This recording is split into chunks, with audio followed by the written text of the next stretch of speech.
and welcome to Dojo Live this Thursday, October 10th, 2024. My name is Kim Lantis, and it's my pleasure to be hosting today. Co-hosting alongside me is Roberto Martinez, President of the Travel Hospitality Logistics Business Unit at Ancora. Roberto, thank you so much for co-hosting alongside. Happy to be here. Nice to meet you all. Perfect. And of course, the guest of honor, the most important person of today's conversation is Marcus Rader, who is the CEO of Hostaway. Marcus, thank you so much for wrapping up your day with us here. I know it's later in the day for you. It's a pleasure to have you here on Dojo Live. Thank you very much for having me. I don't know if you can hear me because my browser just froze. We can hear you just fine. Can you hear us? We're good. All right, it's back now. Now I can see you as well. All right, perfect. That's always better to have a conversation when we can see one another. Yes. Marcus, we're really excited about talking with you to learn about what your company is up to and your chosen topic, which is navigating the impact of climate change on global travel. We're wanting to see how climate change is reshaping the travel industry and what it means for the future of global tourism. But before we dive into that topic, I'd be really interested to know more about your personal story, please, Marcus. I know you've lived across multiple countries, you've worked across various industries before co-founding Hostaway. So what is it that inspired you to create an all-in-one vacation rental management platform? And I will not be saying that again. It's a mouthful. It is a lot, yeah. What really inspired me was my interest in travel, but I studied economics in university, and I like people who, I can't do it, I'm not good enough, but other people can model the world with mathematical formulas, and I like that concept. And because in economics you often come up with a theory, and then you see, okay, if you increase this factor, other factors are gonna change based on that. And back in 2015, when I moved from Amsterdam, I moved back to Helsinki, where I spent about 20 years of my life, and then I moved to downtown Toronto in Ontario, Canada. I was really starting to feel like there's a couple of trends here that are really strong right now. One of them is globalism, meaning that not only are companies going to go abroad, McDonald's or Coca-Cola being abroad is nothing new, but waves of people moving from one side of the planet to the other side, that is something that's relatively new. If you go back just 20 years ago, not a lot of people did that, but 10 years ago, it's pretty much standard. You go to school somewhere else, and that was one trend that I saw. And also working from home, digital nomads was getting more popular. And I thought there's got to be an industry that will benefit from these trends, because I didn't see them going away anytime soon. And that industry was, of course, short-term rentals or vacation rentals, which nowadays are basically the same thing. And there was a massive need for technology there. And what I found really fascinating was when I started looking into the companies that were actually providing technology in that space, I couldn't find a single company that was founded by tech leaders, by people who have worked with technology. Every company had the exact same founding story. They said, I used to be a property manager, I used to run a hotel, and then I couldn't find the technology, and then I built it for my own needs, and it was so popular I started selling it. Every single one. And then I thought, well, I think a dentist is probably a great dentist, but maybe he's not the best chef. What if instead of having, a hospitality person build technology, what if we had technology people building technology? Because I've never seen that anywhere before, where you have non-technology people building technology. And yeah, it turns out we were quite right. COVID certainly accelerated people's needs to live in a different home outside their hometown or their city or their country. But at the same time, turns out building really good technology in the vacation rental space was quite a winning bet. All right. Well, congratulations on that. And I'm sure we could talk a whole nother story also about what your own story was, taking the technology into an industry that was new for you. But that's not what we're going to be talking about today. What we're going to be talking about today is a topic that I was pleasantly surprised to see when I saw what you chose, and that's navigating the impact of climate change and global travel. I'm curious as to why you picked this topic and how you see climate change reshaping the travel industry, global tourism, and of course, specifically the industry that you're in, small term rentals. We talked about trends already. So, what new trends are perhaps emerging as a result? I think what was eye-opening for me was back in 2023 when we saw for the first time that Southern Europe had a lower demand than in 2022 compared to Northern Europe, which had a higher demand. And looking at the news and the media landscape in 2023, it was pretty easy to figure out why. There were either forest fires or it was simply too hot. And that's when I realized, okay, there's gonna be a lot of impact here, because there's already a lot of impact from climate change. But specifically for our industry, I started thinking about whether this impacts us, and it does, but in a mostly positive way. And I wanted to highlight that. Thanks for giving me a platform. But also it ties very well with our company values, because one of our core values is empathy. While we do always set the customer first, there's situations where that's maybe not good for an employee. And in that case, we have empathy for the employee. There's been situations where our customers have been distressed because of outside reasons, and we have shown them a lot of empathy. I think trying anything you can to prevent climate change or to solve the problem that our planet is slowly dying, I think that's very much in line with the word empathy. So that's why I wanted to bring this up. Absolutely. Thank you. Roberto, what are you hearing as you look into these trends of, what Marcus picked up on and what it means for the industry? Yeah. So, what do you think? You know, Marcus, where do you think the most of the climate change is coming from, and how the travel industry is actually impacting that climate change according to what you know? Well, a lot of the fossil fuels are being created by, I mean, call it what you want, capitalism or consumerism. It's the idea that we want cheap stuff and we want a lot of it, and that's what creates most of the fossil fuel. Then you can divide it and dissect it, and it turns out it's the oil industry. But yeah, but oil is being used to make plastic, and plastic is pretty much in everything we buy, and usually in the cheap stuff we buy. You buy a leather jacket, it doesn't have much plastic, but most of the cheap stuff we buy is plastic, and that's what people like, and that's what it often boils down to. And of course, they don't want plastic that's made in an expensive location. They want one that's made in a cheap location. So that's why the biggest polluters are probably the cheaper countries. However, the people spending money are, of course, living in the expensive countries. So then there's a whole discussion on, okay, who's really the thief? Is it the one who's ordering the product or the one who's building it? But I think supply and demand has a way of working itself out. Absolutely. Did that answer your question?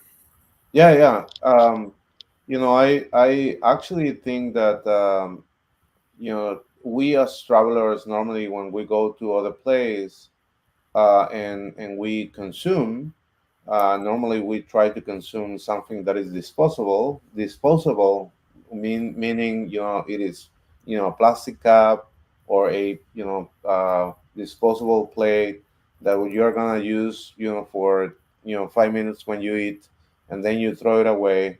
And if you accumulate what everyone is doing, then you have a mountain of waste, right? Which is contributes to the climate play. What do you think that host can do to actually improve or motivate people to not you do much use of those type of products? Yeah, so So first of all, I think there's a lot that the short-term rental industry has to help alleviate the problems, because travel is clearly using a lot of fossil fuel. But already at the stage when you serve property investors or you invest in your own property, you can choose the location and just ask yourself, is this a place where people fly in from far away, like Bali? Or is this a place maybe 1.5 hours outside of a major city where people drive in? You know, you put 5 people in a car for a weekend, you use a lot less fuel than if you fly in a family from across the world.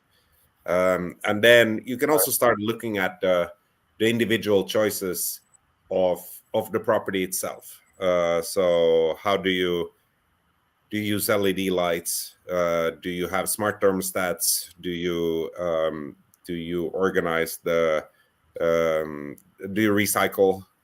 Is it an area where recycling is available? These are everyday choices that you can make, but overall, vacation rentals do have a smaller footprint. I mean, just think about your average hotel will use a lot of energy on maintaining all the common areas, keeping them lit up, keeping them heated, and daily cleaning, things like that, that actually uses a lot of energy. Whereas in a vacation rental, and especially if you rent a smaller unit, let's say rent a one-bedroom condo, then you use all the space. There's no wasted energy there. I just came back from London today, and I was staying in Cheval Tree Keys, which overlooks the Thames River. But I was a bit annoyed I couldn't sleep with the curtains open because they have lights that are on the balcony, and they have them on whenever it's dark outside. So I called the reception and asked, can I turn them off? And they said no, because it looks nice. It makes the hotel looks nice. And I thought, that's not really great for the environment. Why should we have lights on? Can I at least turn them off? But no, they didn't want to give me that. Then on the other hand, there's a lot of things that hosts should avoid. I will give an example from the same hotel. So the problem in London is that it's very moist and very cold. And if you bring your coffee outside, it's going to go cold in 1 minute, except if you have a lid. Now, I went downstairs to the lobby and asked, can I get a lid for the cup? Because the coffee goes cold in 1 minute. And they said, oh, yeah, we used to give those, but for sustainability reasons, we stopped giving it. And I was thinking, okay, is it more sustainable for me to walk over to Starbucks and buy a paper cup with a plastic cover? Or is it maybe so that this hotel is just trying to save cost? Probably it's the cost aspect that they're thinking of and not sustainability. Okay. So be very careful with fake sustainability things. So if you got a property that people don't fly around the world to see, then that's already doing a lot for sustainability in the travel space. Absolutely. I mean, we've talked about some practical things. I mean, specifically with hosts, as we're talking like in sustainability waste, what's coming to my mind, even things like water bottles. Like I, as a host of a condo or a home, could even utilize signage, perhaps offer filtered water options, have even, readily available thermal, like aluminum bottles that my guests can utilize and use these. Please wash them, bring them back. Or even like homes that are maybe near the beach, offering to have simple things like buckets and shovels for children to play in, so that when your guests come, they're not having to purchase them from the nearest Walmart. Exactly, and have them high quality. Have a high quality beach umbrella, so that you don't need to buy a cheap one for a week and then throw it out because it breaks. Yes, absolutely. Is there any other way that you see hosts or what you're offering on your platform to help with types of sustainability elements? Like, is technology playing into this? Yeah, I mean, smart thermostats and smart locks save a lot on energy. Smart locks, for example, quite often with properties, just like with hotels, you want to meet the guest and you want to show them around, or at least check that they're decent. But with smart locks, and with especially cottages and villas, that requires a lot of driving around and moving, which uses energy. But smart locks will save a lot of those costs as well. Not only cost and time, but also it will save the environment. That's true. And one thing that's also important to keep in mind is that when it comes to vacation rentals, the consumers have a lot of choice. So a few years ago, glamping became really popular, but there's a part of that where people want a simpler lifestyle. Maybe they don't want air conditioning. Maybe they don't want a TV. Maybe they don't want Wi-Fi. Maybe they want to disconnect from all of that just for a weekend to get away. But that is way better for the environment. And this is something that, if you go on a business trip to London, you can't choose a sustainable option. Hotels can't offer that because they're, if you're going to a city, there's only going to be buildings that are built in a city, and that's quite bad for the environment overall. To build, for example, concrete uses a lot of CO2. But yeah, if you're going on vacation, there's some percentage of the consumers that just have sustainability as a lifestyle, and they will choose, for example, a campsite or glamping or anything that's a bit more down to earth. And that's something that you on your platform are highlighting. Are you making it easy for people to have these options available, making it visible, or how are you working with your hosts to make this known, or even to give your guests that option? Yeah, absolutely. So a lot of our property managers you see it in their branding. They can have their logos might be green. They might have their logo might contain a leaf, and they have, I can't actually think of a single example, but I know there's, for example, one really nice site in the Netherlands where it's all about sustainability. So they are reusing old containers and they turn them into family vacation homes for a week, and families come there and then they cook together. So you start a fire and all the families cook together, because that way you don't set up 10 different fires, which uses more energy. So I love that. yeah, and but we're also a large part of the sales in vacation rentals go through the OTAs: Airbnb, Expedia, Booking.com, Vrbo, and so we're to some extent limited there in what options they want to advertise. For example, Vrbo wants to advertise beachfront, and that's an option that property managers can advertise if they are beachfront. But I haven't seen much traction for different sustainability options yet. I think because there's not really any global standards for that. There is on the property side, but that doesn't really matter. That matters when you build a property or when you keep it for 20 years. But if you're staying somewhere for a week, that doesn't matter too much. Yeah, Marcus, I seen how the vacational rental has always been there, right? Like you had a second home and you are not going to travel to, let's say Lake Tahoe, so you rent your house. And it was an individual, first that actually rented that house. There was no platforms before, but once the platform actually became popular, there was more large groups, and now we've seen property management companies actually owning 20, 100, 200 different properties. How do you see them to be aware of this sustainability issue? Do you think they actually are thinking about the topic, or I don't know if you have some data around that? I think being a property manager is one of the most stressful jobs you can have, because unlike a hotel or airline, there you can sort of control things. I mean, let's say you have a power outage in a hotel, you have a procedure for that, you know exactly what to do. But if you're managing 200 properties and one of them has a power outage, that may have never happened before. You may have never thought about it, and you don't know what to do, and neither do the guests. Are you going to refund them? Do you have another property available? What are you going to do? So I don't think there's a lot of room for many property managers to go out and proactively innovate, except those that have a vision, like the examples I mentioned here before. But it's the margins are not that big in the property management industry, and that's why but what does matter to property managers is whether people book or not. So it's really the responsibility here of the consumer. If consumers choose more sustainable options for their travels, then obviously that is what is going to be promoted. Okay.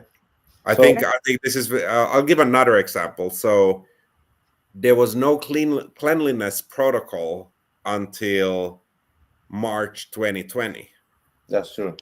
But then when you went on Airbnb March 2020, you clearly saw that each property listed exactly how they are cleaning it, how often and when. And that was overnight. Basically, people refused to book a place if it didn't say how it was cleaned. That's That correct. can happen, and it can happen fast. Maybe, one day you wake up and nobody's going to book your place unless you explain exactly why it is a sustainable choice. Okay. I could hope so, actually. I wanted to come back to what you talked about a bit earlier in the show and this trends of why you chose today's topic, and specifically in Europe, where you noticed that there was lower bookings in the more southern countries, more bookings in the more northern countries.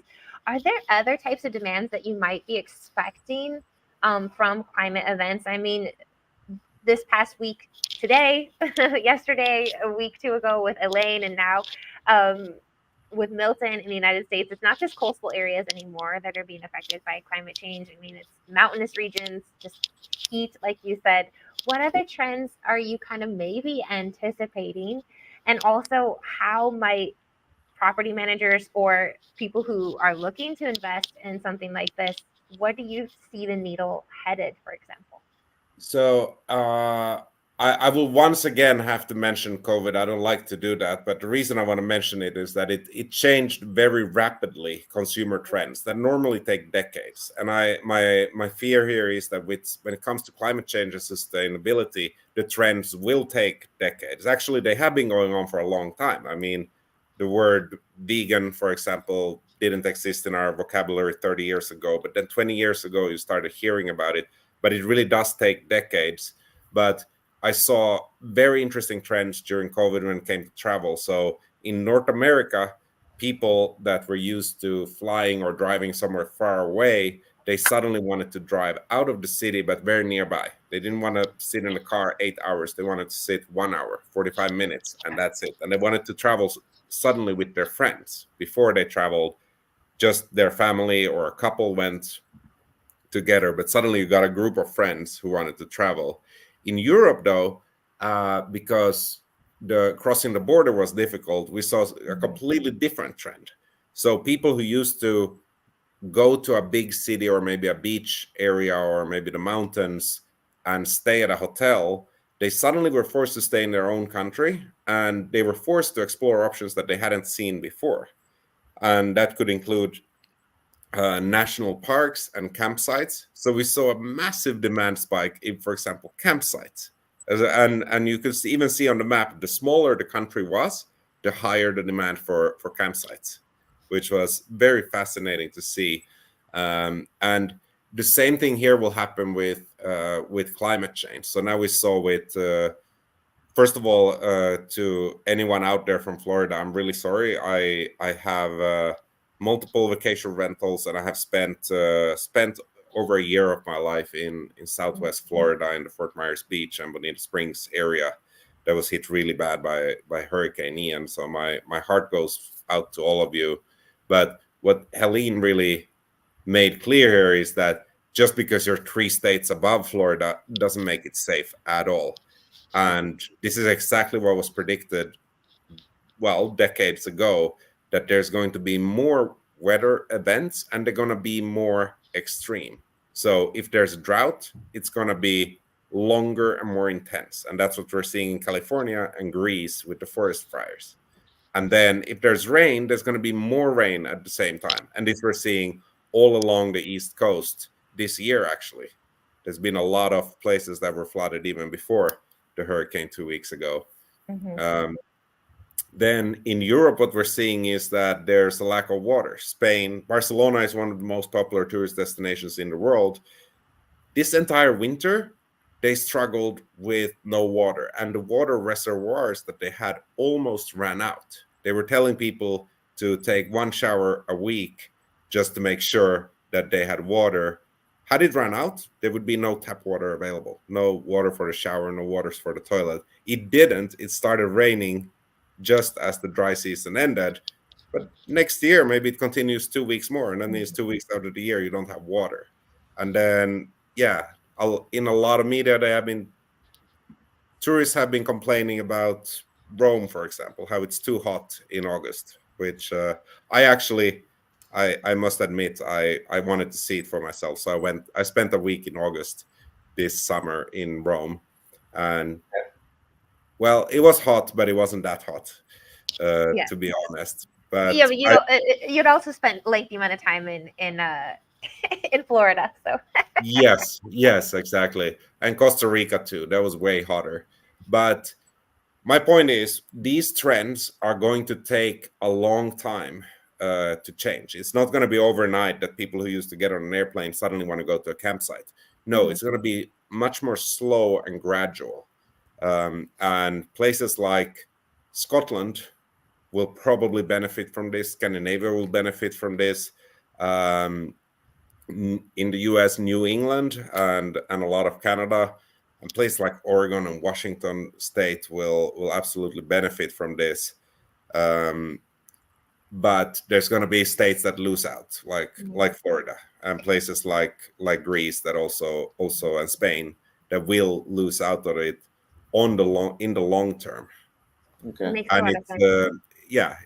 it's something to keep in mind, that it doesn't mean that the tourists will go away. It just means that as a share wallet globally, you will have a smaller percentage. And it's interesting because I'm hearing this percentage also being much closer to home for the travelers. And with everything that's happened, COVID, even economics, now we've got climate change, where maybe people are venturing less far away from home, which makes me think that the loyalty piece is going to become more important. Because now you're not just attracting the random 5 people who are going to head to your island once in a lifetime, but it could be these 5 people who love your campsite and are going to come back again and again and again. Has anyone really cracked loyalty in terms of the small term rental space, or is that something that you at Hostaway are working on? We are currently not working on it because we don't really have anything facing the consumers. We provide websites for our customers, but those are our customers' websites. Yep. But there is actually, you touched on a couple of really sustainability related topics there, especially regarding working from home. A lot of people, instead of going on vacation, they go and work somewhere else, and then they explore the local area because they can stay there for 1 or 2 months, or maybe 3 or 6 months. And that is a lot more sustainable, because if you just walk around your neighborhood and explore there, you're obviously not getting on a plane to go somewhere else, which you probably would if you're sitting in an office 5 days a week. You can't wait for the weekend when you drive away or you fly away somewhere. But I actually, usually the short-term rental space, they look at what happens in hotels, and hotels look at what happened in airlines, because airlines is a much more fluent market and it's less local, because you can fly a plane from A to B, let's say London to New York, and there's going to be different types of people on it. It's not just Londoners and New Yorkers. It's a very global market. Whereas hotel, if you set up a hotel in the middle of nowhere, there's a chance that every single guest will be identical to the last one who came through the door. But hotels haven't really succeeded in their loyalty programs either, especially not the independent hotels. They tell you to book direct, but the benefits that you get are not always obvious, and sometimes the terms can be worse when it comes to cancellations. And for vacation rentals, I have been personally hoping, since I think this year I'm spending around 255 days in Airbnbs, and that's a lot. So, if I could get a free night every now and then, I would be more than happy. But it is a unique product that they offer. Expedia, on the other hand, they're coming up with, or they're launching their One Key loyalty program, and Booking.com has a loyalty program as well. But from feedback that I've heard, it's not as beneficial as if you go to a hotel. Okay. But yeah, I think it's going to take a long time. I think boutique hotels will crack the code before vacation rentals, but I haven't seen boutique hotels being able to come up with any good loyalty programs yet that would actually work. Got Right. What is You know, working though, and it's kind of a loyalty program. And just to answer your question regarding that campsite that you really liked and you want to come back 5 times, the percentage of bookings that are made directly with property manager is going up over time, okay. and that's, I think, one of the main drivers there is simply that people get older. There's a time in everyone's life when you're 15, maybe you're 20, 25, you want to see and explore different things. And then there's another time in your life. For some people, it's when they're 40. For others, when they're 60, maybe when they retire, maybe 70. But they actually don't want to see new stuff. Instead, they want to see the stuff they really know they enjoy. Mhm. And this is where, if they stayed at a nice place, they're not going to gamble with the property next door. They want exactly that place. And that's when they reach out to the property manager directly, which is a sort of loyalty program, because quite often you get better service and lower prices by doing exactly that. Absolutely interesting. We've come to the end of our show today, but before we do hang up, I want to shift gears a tiny little bit, especially because I've noticed you, Marcus, as a leader of your company, you tend to have a very playful, fun approach to your business. I was able to watch, I'm going to say, your Better Call Saul inspired desert walk, and other elements. I know you post videos on occasion of strange things that you've seen or fun things that you've seen in the rentals that you stay at personally. And how does this mean? What does this mean about you as an individual? How does this reflect in your company culture? And of course, tell us a bit about Hostaway as well, which I know is coming up. So let's dive into that real quick as we say goodbye today. So I was speaking to our investors just this week, and they were asking, how can you achieve this or that? And I said, well, we got to do it like this, but we got to remember to have fun. It's not even about me. It's about my co-founders. We had worked in a lot of tech startups before, some successful, some big failures. But we made it as a rule that it has to be fun to work here. If this isn't fun, and we end up making a lot of money, or our customers end up really happy, but we don't have fun, then we're going to stop. It's just not worth doing. And that's something that I think is reflected on every one of our customers. And so when we raised 175 million last year, I went on YouTube and I searched for a lot of different founders that were announcing this. Mm-hmm. And one thing I noticed there was they all looked tired, because well, to the listeners out there, if you ever raised more than 100 million from an investor, you know how incredibly tiresome the process is. You are going to be tired. But what really annoyed me and scared me was that everyone was standing in an office, and the lens was blurred in the background, but there was someone working on a computer there. And then they were standing there and explaining why they're so proud to announce this. And I actually recorded a video like that.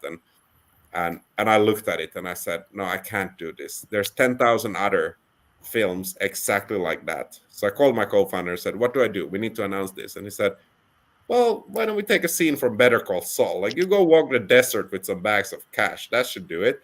And I thought, yeah, that's exactly what I should do.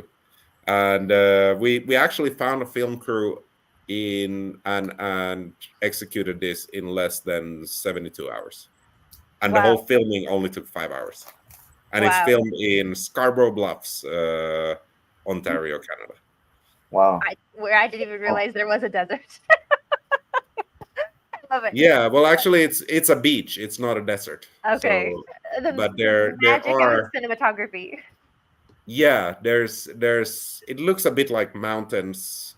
They're bluffs. So it's yeah, but for us it's very important. And when so we're gonna have our first user conference. It's gonna be Hostaway, November 7th to 8th in Miami. Okay. And we have a great marketing team, but they sometimes want direction. So they asked me, Marcus, what's it gonna be? And I said, well, the only thing that really matters for me is that we get in, that it's in Miami, and then we got to have neon lights because that belongs in Miami. But then there needs to be heavy metal too. And of course, palm trees, because that's very Miami style.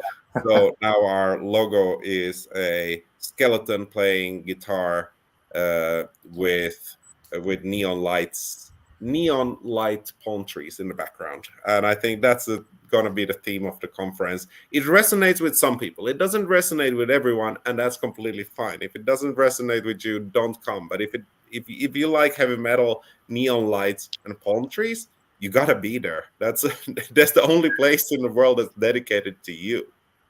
That's cool. Absolutely. That's pretty cool. Well, thank you so much for your time today, Marcus. It's been a pleasure learning from you, your personal story, the Hostaway story, more about the small term rental space, and of course, the importance of paying attention to climate change in our industry. Wishing you and your company nothing but success. Thank you once again. And Roberto, of course, thank you for joining us as well. Thank you. Thank you very much. Stick around for just 1 minute before we do go off air. But before we do, I would like to remind our guests that we do have 2 shows next week. We'll be starting off on Wednesday, the 16th, 10 o'clock a.m. Pacific as well, with Greg Hopkins. That's going to be part 1 of his Revolutionizing the Guest Journey 2-part series. And we're going to have the second part of our talk with Groups 360, all about booking groups travel. And this time it's going to be from the supplier's perspective. So please be sure to join us Wednesday and Thursday next week as well.